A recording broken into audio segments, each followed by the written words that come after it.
Okay, now that I've shared with you some best practices, some good tips and ideas, let's look at LinkedIn and let's talk about these three primary areas of LinkedIn: your LinkedIn profile, your LinkedIn network, and your LinkedIn engagement. And all along the way, you have to keep thinking this way: who is my target audience? Who are the influencers? And what is it that I can share with them about myself as I go through college and or graduate from college, so I can get the right people to discover me and to discover what I'm all about. Now again, you are new, you're just building your presence, you're just building your network and your brand, and this is going to change. You're going to discover along the journey through college and into your first few jobs and that next job and that next job, you're going to discover something a little bit different about you all the time. And maybe you're going to start in this area, this industry, this kind of role, and then you're going to try something different. You're going to experiment with something different. You're going to experience a different job, a different industry. That's okay. And along this journey, what you have to remind yourself is come back to my LinkedIn profile and you need to update it with what you've discovered, what you've learned, your new skills, your new experiences, et cetera, et cetera. And there's nothing wrong with your LinkedIn profile looking one way today and looking completely different tomorrow. Think brochure. Do not think resume. The Ford F-150 pickup truck, when it first came out, it was all about something relevant to that Ford F-150 pickup truck way back then. Today, when you look at the brochure for a Ford F-150 or a Maserati or a Lamborghini or a Porsche, whatever, that brochure today is written significantly different than the brochure way back then. There's nothing wrong with that. Matter of fact, we expect that. If 10 years, 15 years into your journey, you look exactly like you looked in the early days, you may be what's referred to as a dinosaur. So keep pivoting, keep adjusting, keep learning, keep growing, and keep modifying your LinkedIn profile relevant to where you're going. So let's talk about the key areas that are important. Number one, and I'm going to go through this quick. I'm not going to go into this very deep, but just high level. Number one, put an image up here. Anything. Just put something relevant, interesting, bright, cheerful, whatever you want. Doesn't need to be branded. Number two, put an image. People want to see who you are, so put an image. Here's the next big one. Your name. It is just your name. You do not need all of those other characters and, the alphabet soup after it. Just your name. That is the most important thing for you to put in that field. Here's what's called your headline.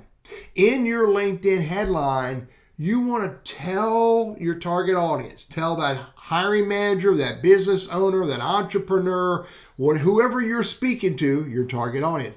Tell them who you are, what you do, what you enjoy doing. Think about this. Tell them who you are and what you do today. It doesn't mean you're making money doing this. It just means this is who I am, what I want to be doing is an okay way to think of that. But don't say I want to be doing, say I'm doing. Nobody's going to check and ask you if you made money about this. This is who I am. Here's the next big thing. And by the way, whatever I pass by is not going to be overly important for you today. You don't need to worry about providing services and recruiting and looking for a job. Ignore that for right now. Let's go to the next big thing. Featured. Let's say that your goal is to get a job in healthcare.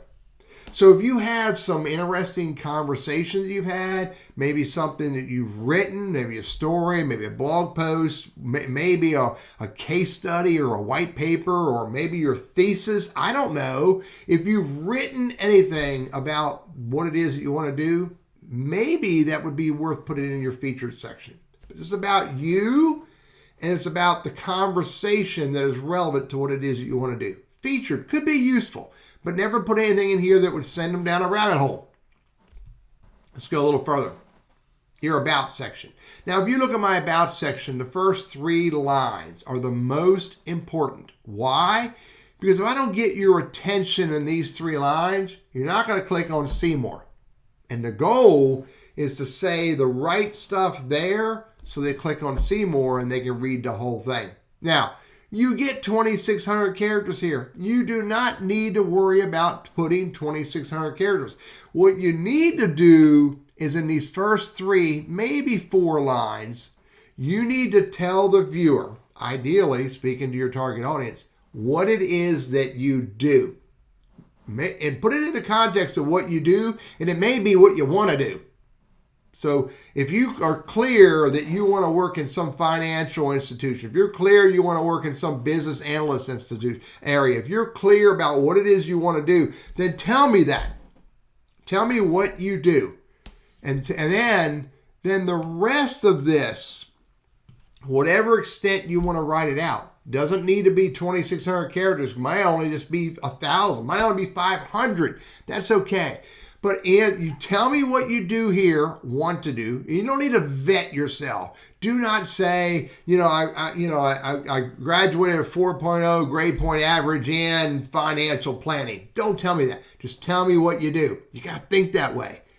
Then you can talk a little bit about what that means. You can talk about a little bit more about another area, what that means, and what you enjoy doing in that space.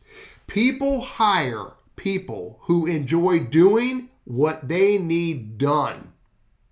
So tell me you enjoy it. Tell me what you do, and then talk about it in different ways. Talk about a different aspect of it. Talk about a different perspective of what it is that you do. Again, if you only write 500 characters, if you only write 250, that's okay. But don't spend time vetting yourself. Don't tell me that you've been doing this for 5 years, even when you're in high school, and, just tell me what you do, period. Let's go a little deeper. So maybe you don't have a lot of experience. Maybe you only have, part-time work at Walmart or part-time work at Cracker Barrel, or maybe you've only done a little bit of internship in a particular area. Think about the work that you did and think about what did you learn. Now, really, if I look here and you tell me you worked at Cracker Barrel as a cashier or a servant, tell me what you learned.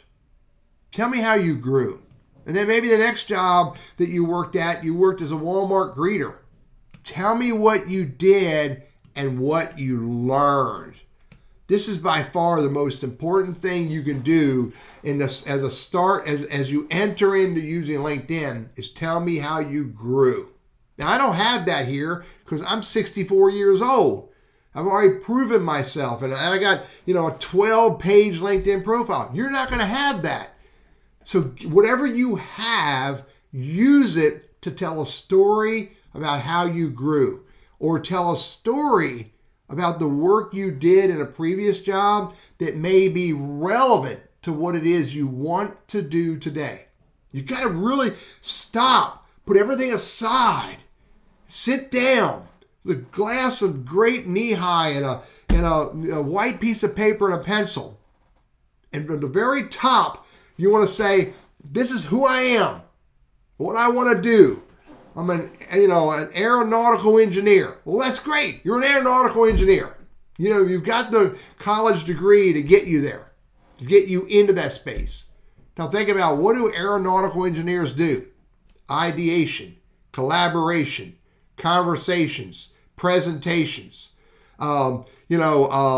design thinking. And then think about the jobs that you've had along the way, and how did you come anywhere near using those skills? If you were a barista, how did you have to think a little differently? How did you have to plan? How did you have to decide which customer to serve first? How did you have to decide what were the best tactics for you to be successful? You got to really stop and think this out. If you're going to think resume, you're going to fail. You need to think about what it is that you did that you grew from, or what it is that you did that is anywhere near relevant to what you want to do. And if you only write 3 or 4 lines, that's fine. If you only write 1 or 2 lines, that's fine. as long as what you write shows growth or relevance. Education. Well, you know what? You're in college, so put your college there. You know what? Maybe you just graduated. Say that you just graduated. Maybe you went to community college before. Put that on there as well. Maybe you just got your MBA or your doctorate. So if you have community and university and doctorate or business school, then list it all and put it on there so people can see that you have grown. How about license and certificates?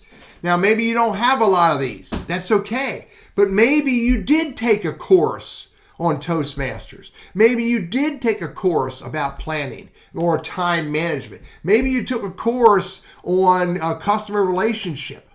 Maybe you took a course on how to deal with unruly customers. If you have any certifications at all that are relevant in any way, list them here. This is you start with what you have. Volunteering.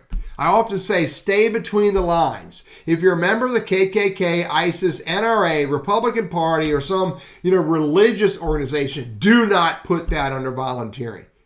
You want to make sure what you put on there is information that's interesting, unique, and appropriate for any audience. Now, by the way, you can sit down and have a conversation with me about any religion. You can sit down and have a conversation with me about any politics guy, ideas, or philosophies.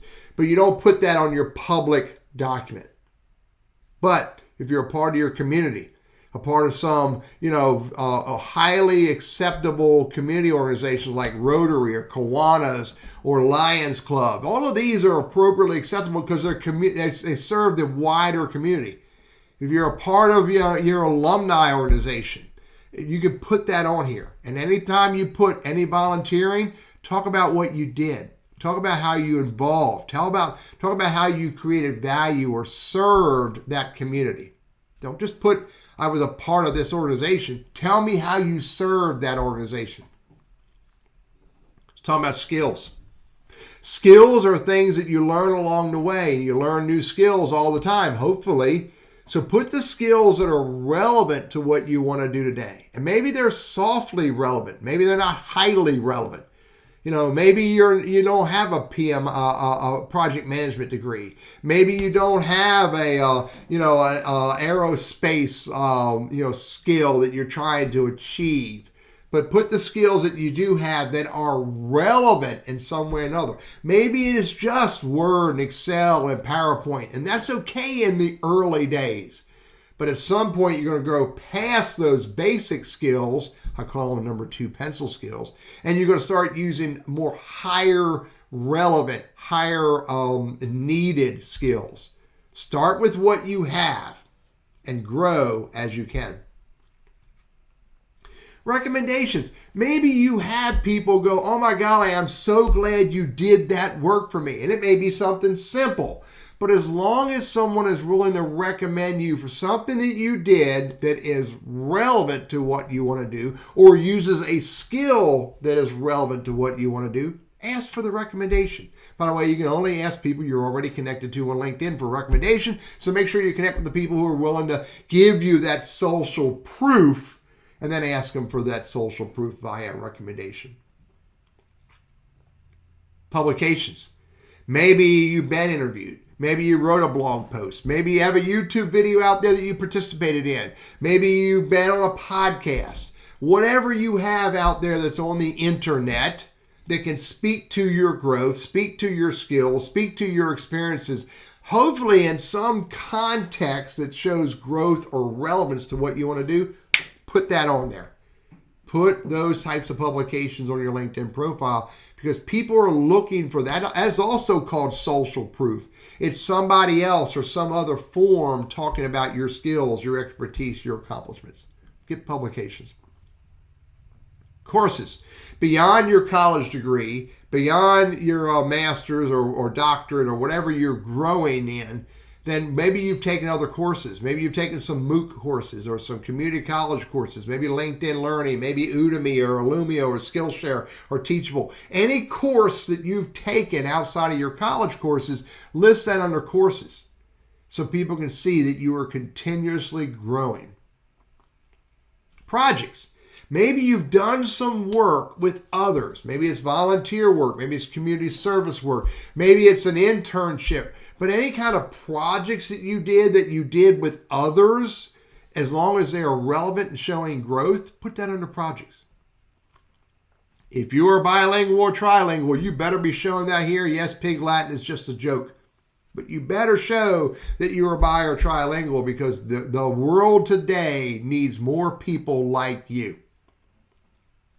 If you're a part of organizations or have been a part of organizations, then show that in the organizations. Show that you are a part of your community, part of the industry in some way or another. Again, it's got to be community-based or relevant to who it is that you want to do. And by the way, if you were a part of an organization that was all about tasting beer and you're not looking for a beer tasting job, don't put that on organizations. You put organizations that show you were serving your community, or organizations that are relevant to what it is you want to do.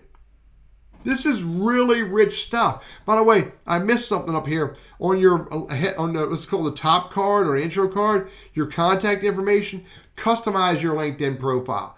Add any websites that can show your story, show your value.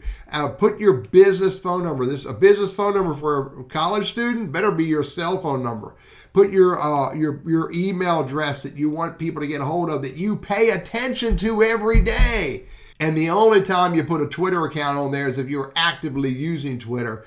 Maybe you put your birthday. For me, it's a powerful tool, because when people say happy birthday to me, it creates an opportunity for conversations. So make sure your contact information is up to date and accurate, and you're paying attention to that cell phone voicemail so it's not overfull, so it keeps taking voicemail messages, and you're paying attention to your email address. Build a LinkedIn profile out.